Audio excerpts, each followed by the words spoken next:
So, hello guys, is-share ko lang. So, ito talaga yung tinatawag na expectation versus reality, no? Nag-order ako ng isang tablet case sa Timo dito sa Abu Dhabi. At ngayon, dumating na nga siya.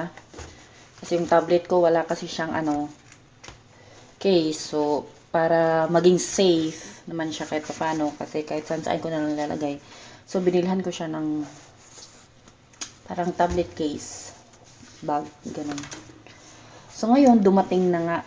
So, ilalagay ko. Ito yung order ko na tablet case. Ngayon, ang dumating, literal. Saglit lang ha. Papakita ko. Ito. Ito yung dumating. Kung sa picture, makikita mo parang ano lang siya. Parang malaki tignan. Tapos ito yung tablet ko. Ito. Tapos ngayon, ito yung nangyari. Di ba?